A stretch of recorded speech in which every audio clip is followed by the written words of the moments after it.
તો હેલો દોસ્તો, કેમ છો બધા? આઈ હોપ કે તમે બધા મજામાંથી છો. તો દોસ્તો, તમે પણ કે માઇલેવ સર્કલમાં કે ટીમ બનાવતા છો, ઠીક છે. તમારે એમાં છે ને કે ખોટી રીતે ટીમ બની ગઈ છે, ઠીક છે. એટલે કે માની લો કે તમારે છે ને કે જેને ઓલરાઉન્ડર સિલેક્ટ કરવાનો હોય છે એ તમારે ખોટી રીતે સિલેક્ટ થઈ ગયો છે, અથવા તો તમારે બેટિંગ જે બેટર હોય છે એને તમારે સિલેક્ટ કરવો હોય છે, તમારે એ ખોટી રીતે સિલેક્ટ થઈ ગયો છે, અથવા તો કોઈ પણ પ્લેયર છે એ તમારે છે ને કે ખોટી રીતે સિલેક્ટ થઈ ગયો છે અને તમારે છે ને ખોટી ટીમ બની ગઈ છે, ઠીક છે. તો દોસ્તો, હવે એ ટીમને છે ને કે ડિલીટ કઈ રીતે કરવી, ઠીક છે. તો દોસ્તો, તમારે પણ કે એ ટીમને છે ને કે હવે ડિલીટ કરવી છે, ઠીક છે. તો દોસ્તો, આવડો છે ને કે પહેલેથી લઈને કે છેલ્લે સુધી કે પૂરો જોજો. તો આવડોમાં હું તમને એ શીખવાડું છું કે તમારે પણ કે માઇલેવ સર્કલમાં કે ખોટી રીતે ટીમ બની ગઈ છે તો એને હવે ડિલીટ કઈ રીતે કરવી, ઠીક છે. તો આવડોમાં આવડે કે ટીમને ડિલીટ કરતા શીખવાના છે, ઠીક છે. તો દોસ્તો, વિડીયોને છે ને કે શેર સુધી જરૂર જોજો, અને એ વિડીયો પસંદ આવે તો વિડીયોને જરૂરથી લાઈક કરી નાખજો. ચેનલ પર નવા હોય તો ચેનલ જરૂરથી સબસ્ક્રાઈબ કરી નાખજો, કારણ કે આવા હેલ્પફુલ હોય તમને ગુજરાતીમાં આ સેવ જરૂરથી મળતા રહેશે, ઠીક છે. તો હું તમને છે ને કે મોબાઈલની સ્ક્રીનમાંથી ને તે બધું લાઈવ શીખવાડું છું કે તમારે પણ કે કોઈ પણ પ્લેયર છે ખોટી રીતે સિલેક્ટ થઈ ગયો છે અને તમારાથી કે ભૂલથી કે તમારું છે ને ટીમ એ ખોટી રીતે ક્રિએટ થઈ ગઈ છે, એટલે કે બની ગઈ છે, તો તમારે એને છે ડિલીટ કરવું હોય તો તમે કરી શકો છો, ઠીક છે. પરંતુ કેવી રીતે કરવાની છે, ક્યાંથી કરવાની છે, કઈ રીતે કરવાની છે, એની બધી પ્રોસેસ જાણવા માટે તમારે આવડે શેર સુધી જોવો પડશે, ઠીક છે. તો હું તમને છે ને કે સ્ટેપ બાય સ્ટેપ કે બધી પ્રોસેસ શીખવાડવાનું છું કે તમારે પણ ખોટી રીતે ટીમ બની ગઈ છે એને તમે છે ને કે ડિલીટ કરી શકો છો, ઠીક છે. તો ચાલો, હું તમને છે ને કે મોબાઈલની સ્ક્રીનમાં લઈ જાઉં છું, ત્યાં જઈને તમને બધું શીખવાડું, ઠીક છે. તો ચાલો વિડીયોને શરૂ કરી.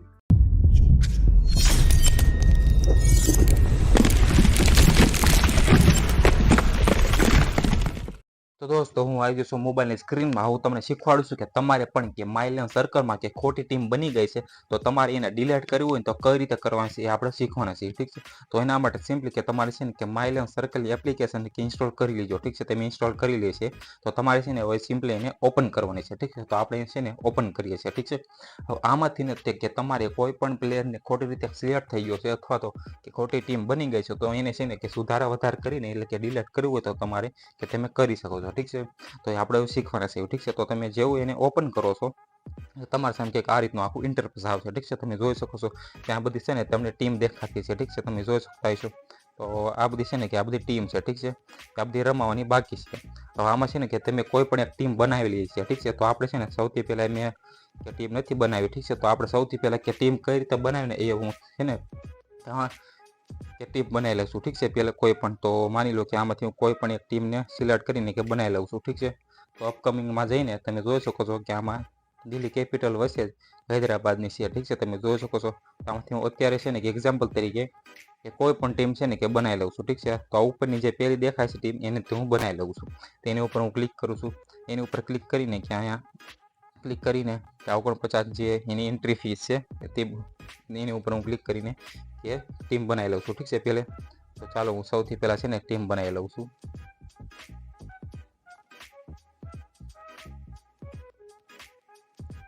તો છે ને આજ તમે જોઈ શકતા હશો કે એક છે ને પ્લેયર સિલેક્ટ કરવાના આવી ગયા, ઠીક છે. તો આમાં અત્યારે છે ને કે વિકેટ કીપર તમે જોઈ શકો છો કે અહીં વિકેટ કીપરનું આવ્યું, ઠીક છે. તમે જોઈ શકતા હશો કે અહીં વિકેટ કીપર, પછી જુઓ તો બેટર છે એટલે કે બેટિંગ વાળાને સિલેક્ટ કરવાનું છે, પછી જુઓ તો ઓલરાઉન્ડર છે, અને પછી જુઓ તો બોલરને છે, ઠીક છે. તો આમાં અત્યારે વિકેટ કીપર આવ્યો. તો વિકેટ કીપરમાં જોઈ શકો છો કે મેં સાઈ હોપને અત્યારે સિલેક્ટ કર્યો. પછી આમાં કોઈ પણ એક્ઝામ્પલ તરીકે ખાલી ક્રિએટ કરી નાખું છું, ઠીક છે. તમે જોઈ શકો છો આ રીતે. પછી બેટિંગ એટલે કે બેટરને હું સિલેક્ટ કરું છું પછી બાજુમાં.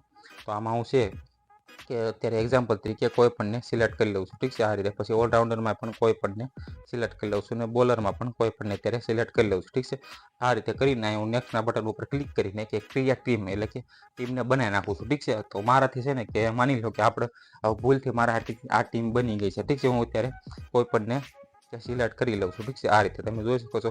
તો તમને ટીમ તો બનાવતા આવડતું છે, ઠીક છે. અને ન આવડતું હોય તો ઉપર તમે આ બટનમાં ક્લિક કરીને તમારે માઇલેવ સર્કલમાં કે ટીમ કઈ રીતે બનાવી એનો પણ વિડીયો આપણે અવેલેબલ છે, ઠીક છે, આપણી ચેનલમાં. તો તમે ત્યાં જઈને પણ તમે જોઈ શકો છો, ટીમને બનાવી શકો છો. તો હું સેવ ટીમ કરી દઉં છું, ઠીક છે. અત્યારે જેવું સેવ ટીમ કરું છું એટલે તમે જોઈ શકો છો કે આ રીતનું આખું ઇન્ટરફેસ આવી ગયું છે, ઠીક છે. તમે જોઈ શકો છો. હવે હું છે ને આ કન્ટેસ્ટને છે ને એ જોઈ નથી કરતો, ઠીક છે. આપણે ખાલી એક્ઝામ્પલ તરીકે મારી ટીમને રાખું છું. તો તમે જોઈ શકો છો આ રીતની મારી ટીમ બની ગઈ છે.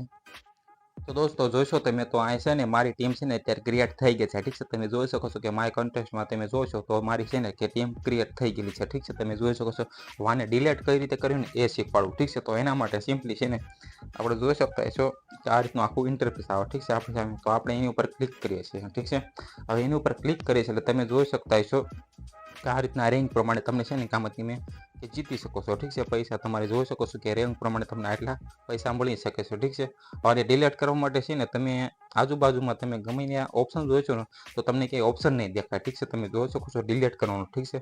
તો તમે જોઈ શકતા છો પરંતુ આપણે છે ને કે આપણે માની લો કે કોઈ પણ પ્લેયર કે ખોટી રીતે સિલેક્ટ થઈ ગયો એને આપણે એડિટ કરી શકીએ ઠીક છે. એટલે કે માની લો કે મારે હવે એને બીજો પ્લેયર છે એને બદલાવીને કોઈ પણ બીજા પ્લેયરને કે સિલેક્ટ કરવો છે ઠીક છે. આપણે ખોટી રીતે સિલેક્ટ થઈ ગયો તો એને આપણે બદલાવી શકીએ ઠીક છે. તમે જોઈ શકો છો તો આ રીતનું છે ને કે આપણે બદલવી ઠીક છે. કોઈ પણ એક પ્લેયર છે કે ખોટી રીતે સિલેક્ટ થઈ ગયો છે એને આપણે છે ને કે બદલતા શીખવીએ ઠીક છે કોઈ પણ પ્લેયરને. તો દોસ્તો તમારે છે ને કે સિમ્પલી આ એપ્લિકેશન એ છે ને કે જે એનું ડેટા હોય ને એ તમારે છે ને કે રિસેટ કરી દેવાનો છે. અત્યારે તમે જોશો તો આમાં છે ને એડિટનો ઓપ્શન પણ તમને નહીં જોવા મળતો ઠીક છે. પરંતુ ત્યાં તમે જોશો કે જ્યારે તમે તમારી એપ્લિકેશન અપડેટ કરીને પછી ઓપન કરશો તો તમે છે ને કે આ તમારા ટીમને એડિટ કરીને કે ફરીવાર તમે કે ક્રિએટ કરી શકો છો ઠીક છે. એટલે કે તમારે ખોટી રીતે પ્લેયર જે સિલેક્ટ થઈ ગયું છે ને તમે બદલાવી શકો છો ઠીક છે. તો આ રીતે દોસ્તો તમારે પણ કે તમારી ટીમને કે સુધારા વધારા કરીને કે નવી ટીમ બનાવી શકો છો. તો દોસ્તો આ રીતે તમારે પણ કે My11 સર્કલમાં કે ખોટી રીતે ટીમ બની ગઈ છે એને તમારે કે ડિલીટ કરવું હોય તો તમે આ રીતે કરી શકો છો ઠીક છે. આપણે બધી પ્રોસેસ કે આગળ શીખ્યા ઠીક છે. હવે તમને આવડી ગયું છે તમારે પણ કે My11 સર્કલમાં જે ટીમ બનાવેલી છે એને ડિલીટ કરવું હોય તો તમે કરી શકો છો ઠીક છે. તો આઈ હોપ કે તમને આ વિડીયો પસંદ આવ્યો છે. પસંદ આવ્યો તો આ વિડીયોને જરૂરથી લાઈક કરી નાખજો. ચેનલ પર નવા હોય તો ચેનલ જરૂરથી સબસ્ક્રાઈબ કરી નાખજો. કારણ કે આવા નવા હેલ્પફુલ તમને ગુજરાતીમાં આ વિશે જરૂરથી મળતા રહેશે ઠીક છે. તો આ ચેનલને જરૂરથી સબસ્ક્રાઈબ કરી નાખજો. Okay bye bye.